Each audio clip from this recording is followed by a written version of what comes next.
Hello, welcome, welcome.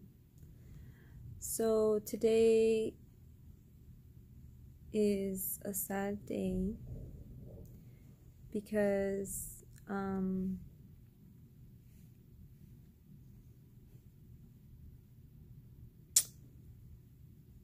I lost my baby at 18 weeks. Yeah, it was just my liquid started, my water broke and it was leaking for several weeks, but I did not know. I didn't know, and I went in for an ultrasound on the 24th. There we go. I went in for an ultrasound on the 24th, and they just saw no water in there. So I went to the doctor, and she sat me and Hobie down, and she told us that the baby was not going to make it because there was no fluid and it was leaking. So we would have to make the decision of either being naturally induced or waiting for him to come out on its own. But if we did that, the risk of infection would be really high for me, and I could potentially end up losing my uterus, which and not only that, it could be more dangerous so for me. So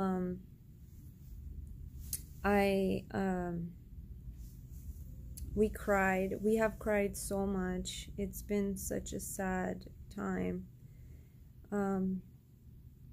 So I ended up having him I ended up getting induced that same day.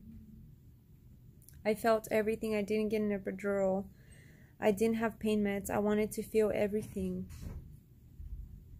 because it was still like it's a real birth.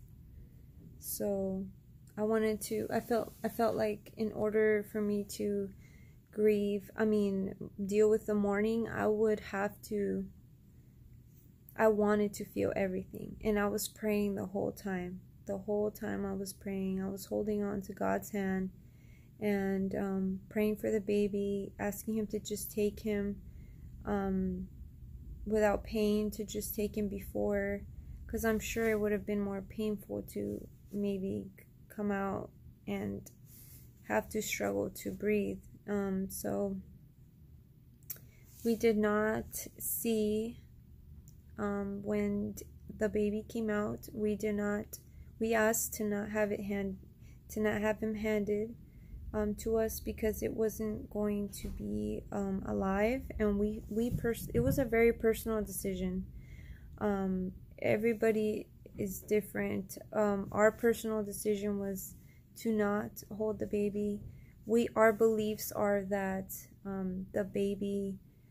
person is a soul, and if the soul isn't there, then the soul is with God. So that itself is what helped us get through everything, and is helping us get through everything. And so it was going to be harder for us to heal if we mentally had the picture of him in our brain. So we just decided to just not have him and hand it to us, and they wrapped him up, and yeah. So right now I can go into I don't want to go into detail. I just want anybody to know that is going through this, that it's not your fault. And it's just, it's not your fault. And in time you'll heal. And I'm sorry. I'm sorry. It's a very big emptiness for the woman, just because your body has to come back after you look at your belly. Like, you have to sort of identify, like, your identity was being pregnant, and now you have, your identity has changed without you planning it. So it's just hard. So yeah, and thankfully I have family and friends that have been so nice and supportive. The nurses here are great and supportive, and that really does help. And I just woke up today. I took a semi shower, and I am just grateful that I have my kids, and every day is a blessing. To even be alive is a blessing, because the process of even being chosen out of all the, you know, sperms in you being chosen to be the one, and making it through pregnancy, through your mother's womb, and coming out and going through the first year of life is a miracle in itself.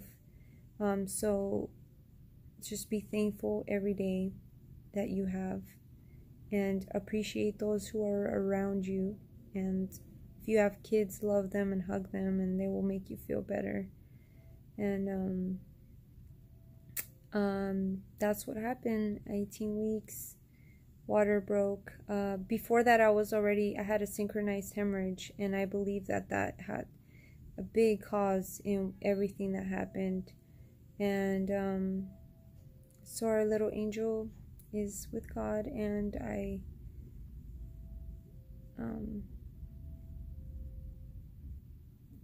I'm gonna have to go through this, and I'm going through it, and I'm happy and grateful. I have my husband and my 4 boys waiting for me at home. So yeah, that's my update. I'm no longer pregnant, and I had to have a loss, but I believe this will make me stronger, and hopefully I can keep it up. Thanks for watching.